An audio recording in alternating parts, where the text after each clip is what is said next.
Dan 2. Pengembangan bakat daya kreativitas siswa.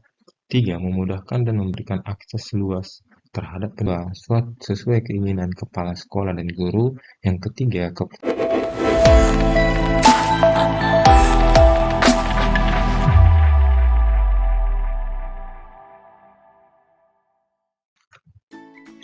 masih bersama channel Sobat Beken, belajar keren, berita keren seputar pendidikan.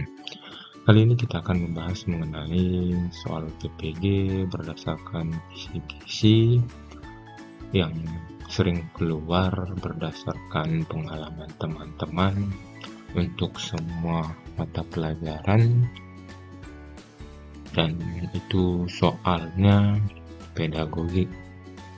Bagi teman-teman yang sudah ujian, saya doakan untuk lulus dan mendapatkan nilai yang terbaik. Langsung saja kita masuk ke soalnya.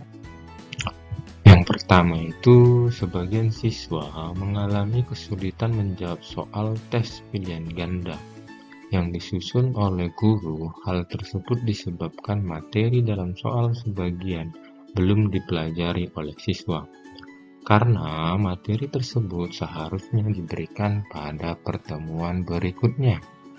Hal yang seharusnya dilakukan guru dalam menyusun soal tes pilihan ganda pada aspek materi yaitu: A. Soal harus sesuai dengan indikator. B. Pokok soal harus dirumuskan secara jelas. C. Pilihan jawaban harus homogen dan logis. D. Panjang rumusan pilihan jawaban relatif sama. E. Butir tes tidak tergantung pada jawaban sebelumnya. Jadi, ini mengenai guru dalam menyusun soal tes pilihan ganda. Akan tetapi, kasusnya sebelum mengalami kesulitan menjawab soal tes pilihan ganda. Karena apa? Karena disebabkan materi dalam soal belum dipelajari. Jadi yang harus dilakukan oleh guru adalah, itu jawabannya A.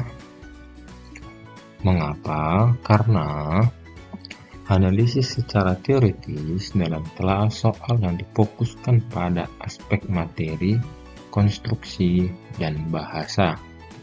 Penilaian kualitas soal bentuk objektif pada aspek materi dimaksudkan untuk mengetahui apakah materi yang diujikan sudah sesuai dengan kompetensi atau hasil yang ditetapkan, dan apakah materi soal sudah sesuai dengan tingkat atau jenjang kemampuan berpikir peserta tes, serta apakah kunci jawaban sudah sesuai dengan isi pokok soal.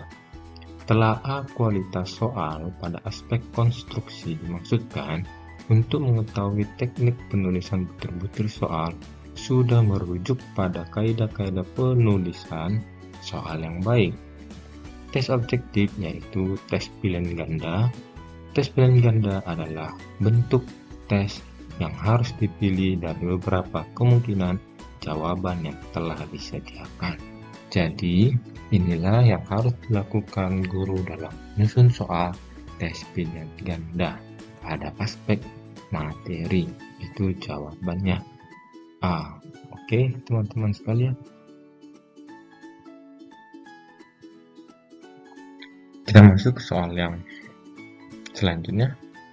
Perkembangan ilmu kognitif menunjukkan bahwa hasil yang diharapkan dalam pembelajaran akan meningkat secara signifikan ketika peserta didik terlibat dalam proses pembelajaran melalui pengalaman dunia nyata yang otentik, yang termasuk ciri-ciri effective communication. Effective communication yaitu A. Adaptability dan kemampuan untuk mengolah kompleksitas, keingintahuan, kreativitas, dan pengambilan risiko. B. Kemampuan untuk memprioritaskan, merencanakan, dan mengelola hasil. C. Keterampilan, kolaborasi, dan interpersonal, tanggung jawab, pribadi, dan sosial, komunikasi interaktif.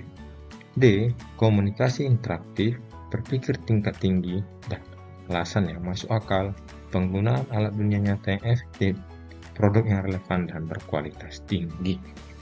Jadi di sini ciri-ciri effective communication. Oke, teman-teman sekalian masih ingat kan apa itu effective communication dan ciri-cirinya? Kita langsung saja.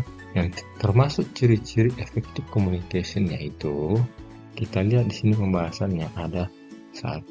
Digital literacy atau era literasi digital. 2. Inventive thinking atau berpikir inventif. 3. Effective communication atau komunikasi yang efektif. 4. Produktivitas tinggi atau high productivity. Jadi yang ditanya ini adalah ciri-ciri effective communication atau komunikasi yang efektif. Yang pertama, keterampilan kolaborasi dan interpersonal. Kedua, tanggung jawab pribadi dan sosial. Yang ketiga, komunikasi interaktif. Jadi jawabannya itu adalah C. Keterampilan kolaborasi dan interpersonal, tanggung jawab pribadi dan sosial, komunikasi interaktif. Yang selanjutnya itu soalnya seperti ini. Meningkatkan kesetaraan pendidikan. 2. Pengembangan bakat daya kreativitas siswa. 3. Memudahkan dan memberikan akses luas terhadap pendidikan. 4. Referensi orang tua dan penilaian. 5. Meningkatkan profesionalisme pengajar di bidang pendidikan. Jadi kasusnya ini atau yang ditanya adalah yang merupakan manfaat Information dan Communication Technology atau ICT dalam dunia pendidikan. A. 123, B. 234, C. 135, D. 235. Jadi ini mengenai ICT atau Information and Communication Technology.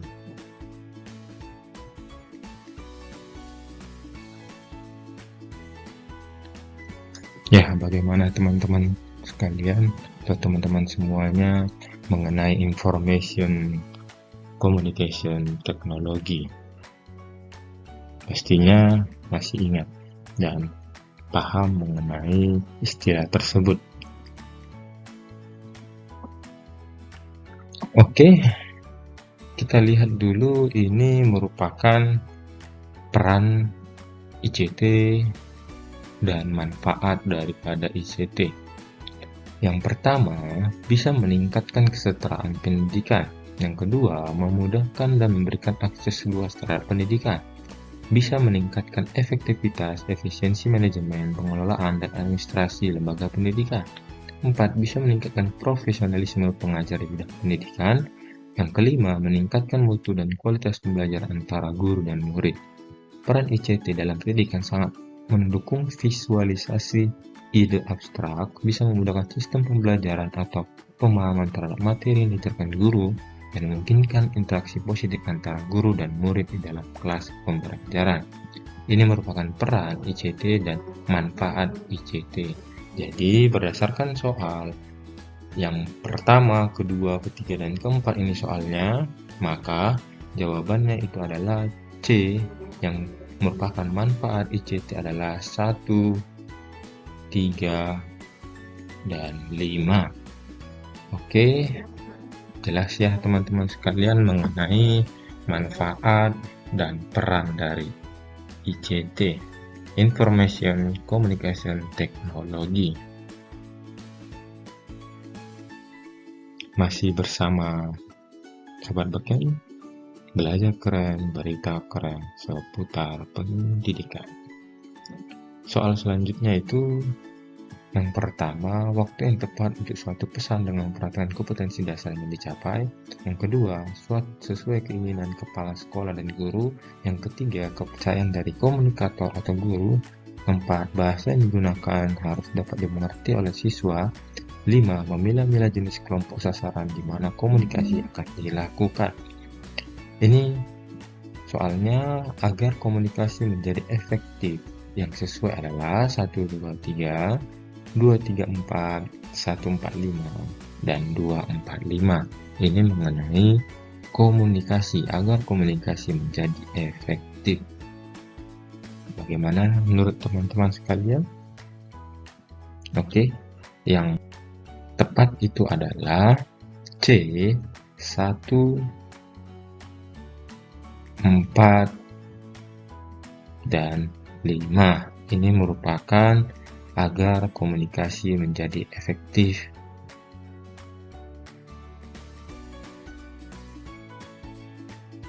Pembahasannya, agar komunikasi menjadi efektif, penting bagi komunikator atau guru memperhatikan aspek sebagai berikut.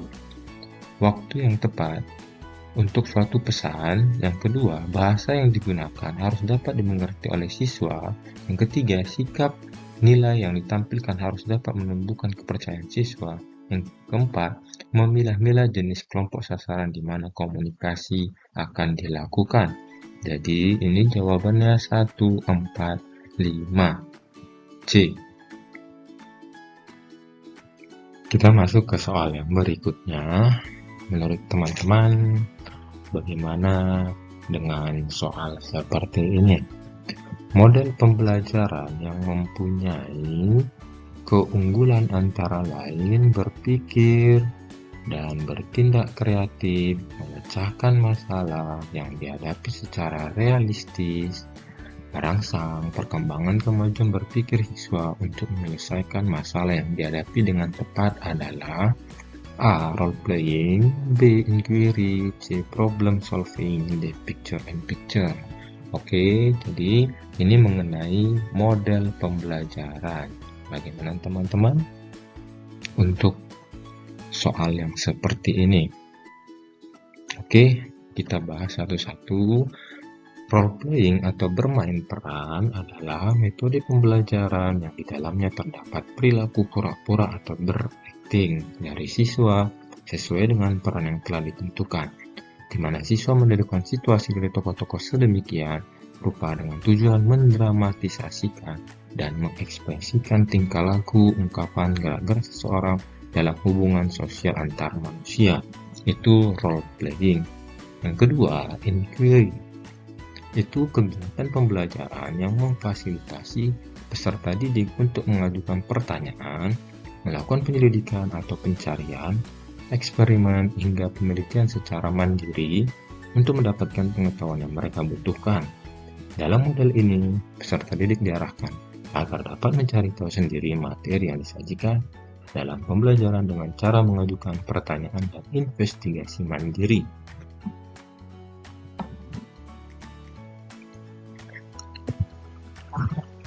Yang selanjutnya, yang C, problem solving. Ini model yang mengutamakan pemecahan masalah dalam kegiatan belajar untuk memperkuat daya nalar yang digunakan oleh peserta didik agar mendapatkan pemahaman yang lebih mendasar dari materi yang disampaikan, seperti yang diungkapkan Pepkin dalam Soimin 2017 bahwa problem solving adalah suatu model pembelajaran yang melakukan pemusatan pada pengajaran dan keterampilan pemecahan masalah yang diikuti dengan penguatan keterampilan. Yang terakhir, itu picture and picture adalah model pembelajaran memanfaatkan gambar sebagai media pembelajarannya. Model ini mirip dengan example non-example yang mengharuskan siswa untuk memasangkan dan mengurutkan beberapa gambar dalam urutan yang logis. Maka dengan soal yang seperti ini, model pembelajaran berpikir, bertindak kreatif itu yang tepat adalah C, problem solving. Bagaimana teman-teman dengan penjelasan?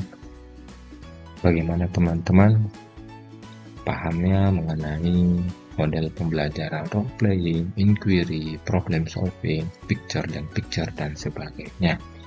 Mudah-mudahan kita pada waktu ujian ingat dan dapat menjawab dengan benar. Sampai di sini pembahasan soal pedagogi kita. Jangan lupa dukung channel ini agar semakin semangat berbagi info soal-soal PPG dan info pendidikan lainnya. See you next video.